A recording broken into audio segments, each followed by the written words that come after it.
So, what makes me qualified to talk to you about women or marriage or whatever? Well, for one thing, I've been in two marriages. My first marriage, I was married around 19 or 20 years old, and it started out great, just like all marriages do. And basically, I met my wife at a college when I was stationed in the Air Force in New Mexico. And what happened was I met her at a college, and she saw me, I saw her, and we danced for like an hour straight. And after that, we were together. We were married in Guam. She came over to Guam, and we got married.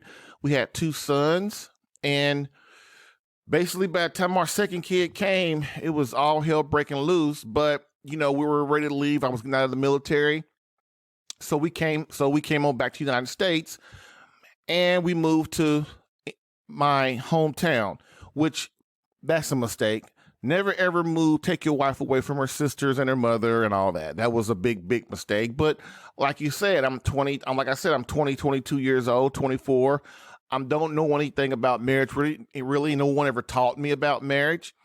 So basically the years go on, and we were married for like 16 years, but basically by the end of that time, we were basically on the verge of divorce. And she contracted leukemia at age 35, and she passed away, and that was that.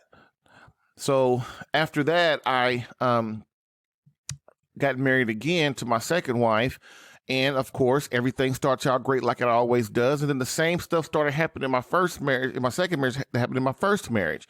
So what did I have to do? I had to think. I had to go, okay, something is wrong. It has to be me because things ain't working out. This is two marriages and basically two failures starting out.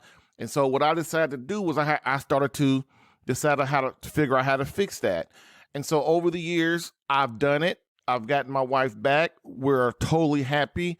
I have 5 kids. We have 5 kids, and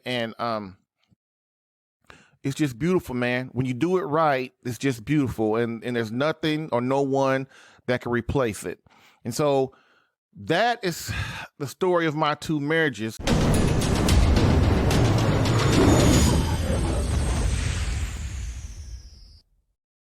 Now, remember, women think 20 steps ahead of us. So by the time you can call on that she's unhappy or she don't want to have sex or all this stuff, man, she ain't already thought about all this stuff, and she's making plans, or maybe not making plans, but she's gotten distraught inside. She had all this stuff going on. So when she starts thinking she wants out, that means hell on earth for you.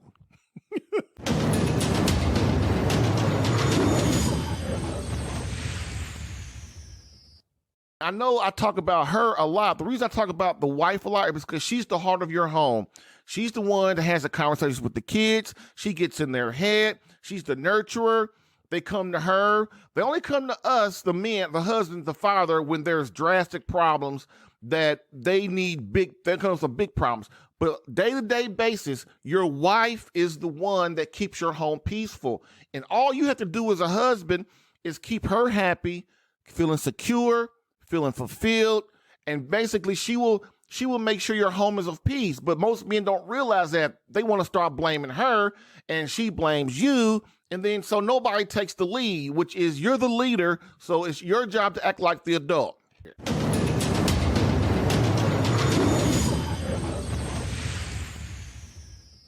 Many men will say, there he goes, blaming me.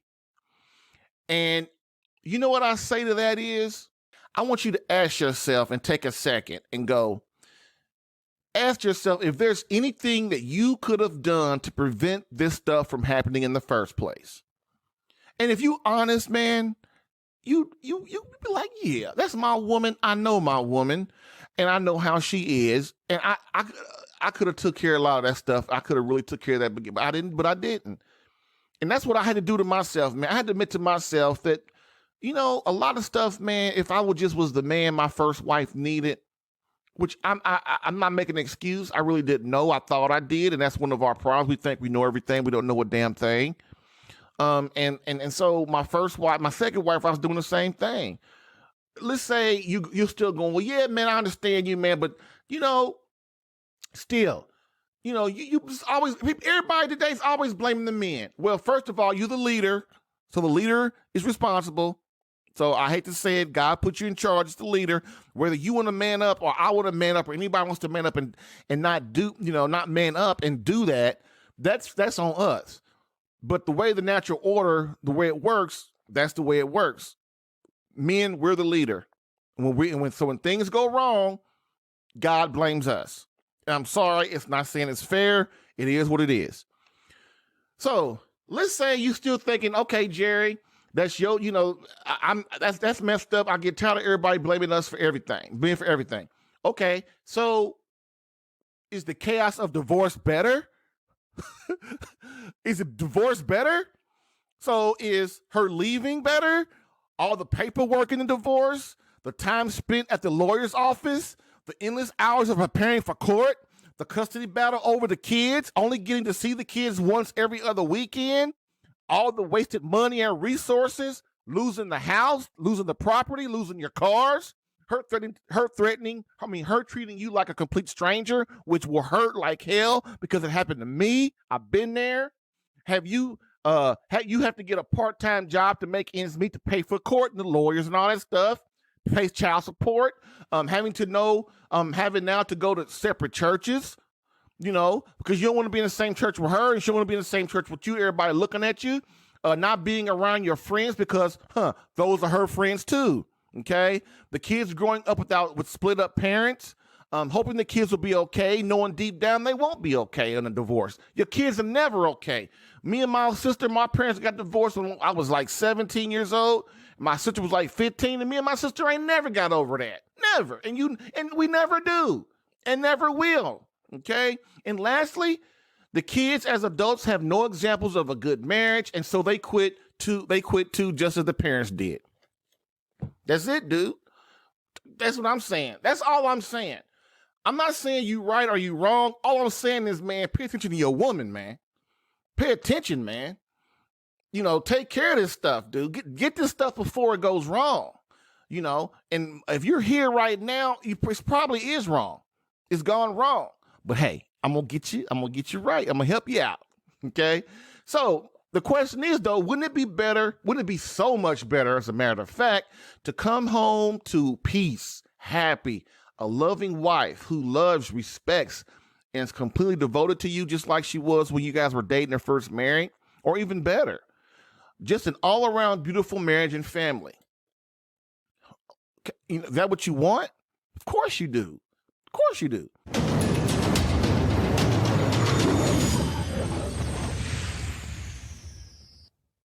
So what's the solution? The solution is you must become a holy lover, what I call a holy lover. And you ask, so Jerry, what's a holy lover? Well, I'm going to tell you. A holy lover is 1, you becoming the man God created you to be. And 2, you becoming the husband your wife needs. Notice I didn't say the husband she wants. And to delve a little deeper into the solution, a holy lover has 3 strategies you must implement immediately to get the results you need.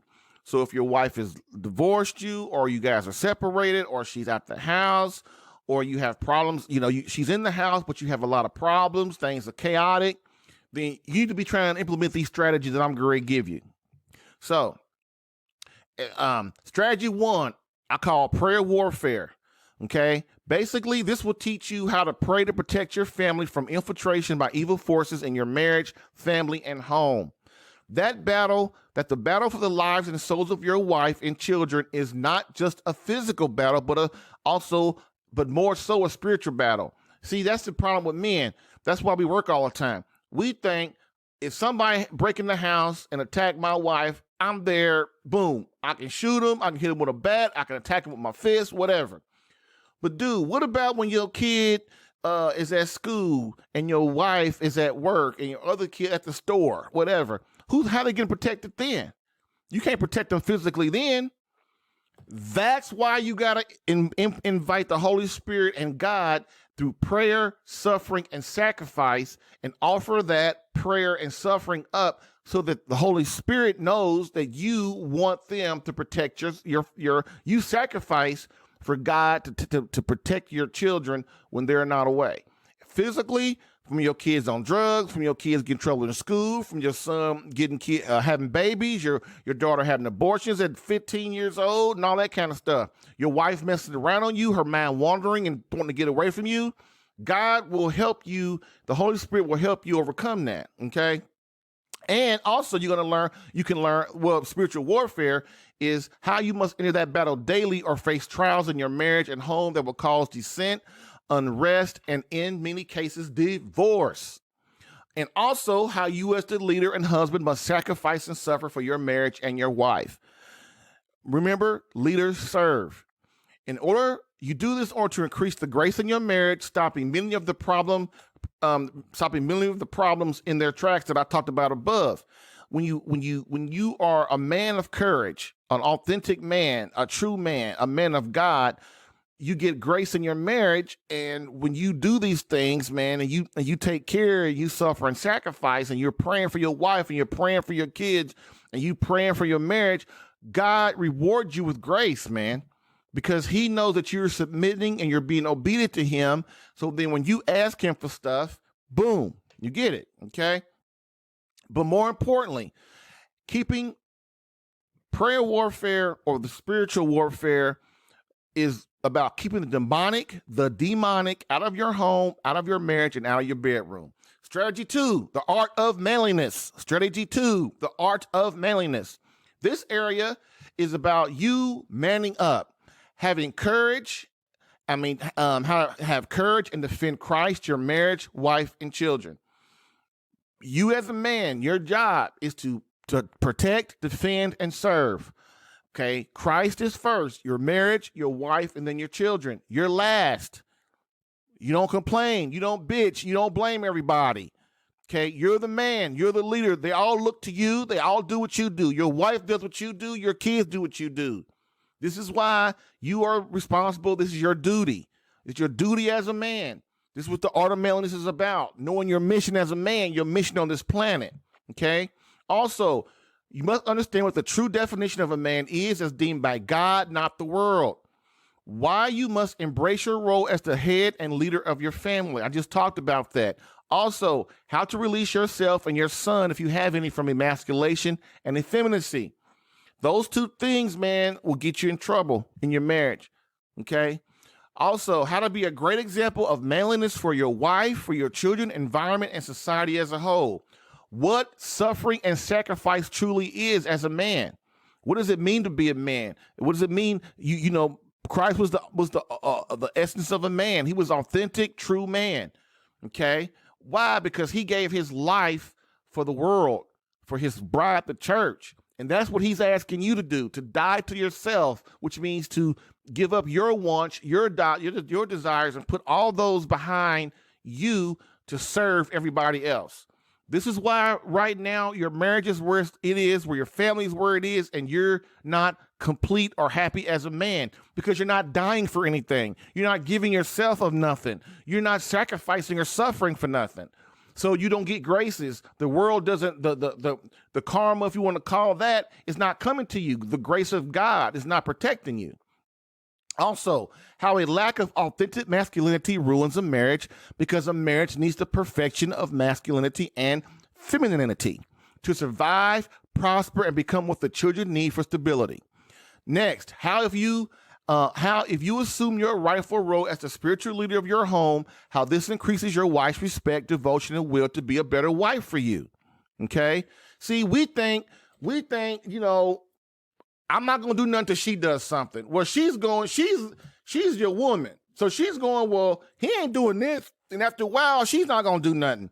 Who's going to be the man? Who's going to be the adult? Who's going to take control and lead the family? Okay? This is why I say that women do what you do, kids do what you do. Okay? Next, and how modeling the ultimate man, Christ, increases holiness and virtue in you, which increases your wife's desire for you. The more man you are, the more masculine you are, the more holy you are, the more virtuous you are, the more your wife desires you. She wants to be around you. She wants to be near you. She wants to have the marital embrace with you. She wants to go to church with you. She wants you to be close to you, around her friends, around your friends. You're her best friend. She don't want to go nowhere without you. But see, we don't know that. Okay? Next. So that's it. Strategy number 3. Strategy number 3 is making love mastery. Strategy number 3, making love mastery.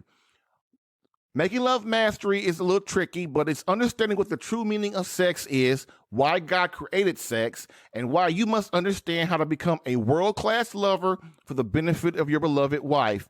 And in short, that means, dude, you don't in the bedroom, you don't ever consider yourself. Not one time, not 1 second, not ever.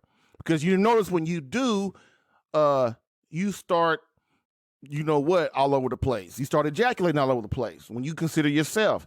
That's why you need to consider your wife, okay, in the bedroom. Once she's completely satisfied and you involve God in that by praying before, during, or after making love, your intimacy grows, man. That's why it's called making love mastery. And for you to, as a man, and I can't go into it a lot right now, but what you as a man must do to completely fulfill and satisfy your wife, okay?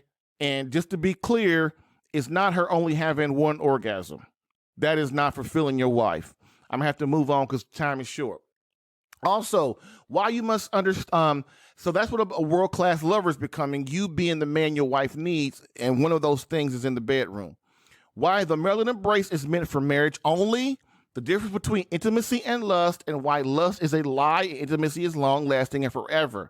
That's what becoming a holy lover is understanding what intimacy is really about. Next, this strategy encourages you to focus entirely on the complete and total satisfaction and fulfillment of your beloved wife. Why?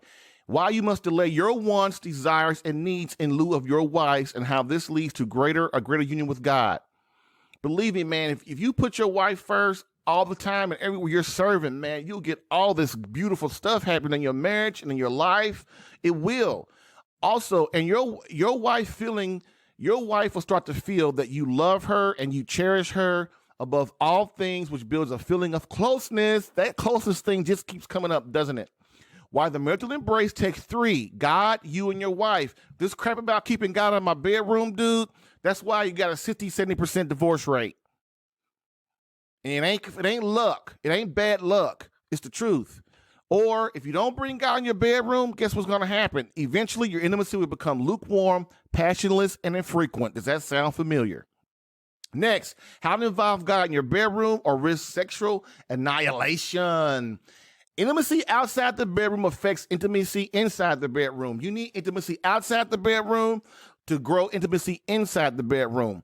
And how these two work together to bring your marriage closer to God, which will propel your intimacy through the roof.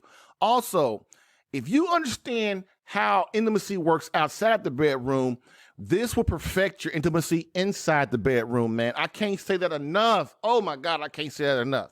That tip right there, dude, is enough. All this free stuff I'm giving you, that right there, that tip right there is enough, dude, that you should be like, oh my God, how do I talk to this dude on by himself?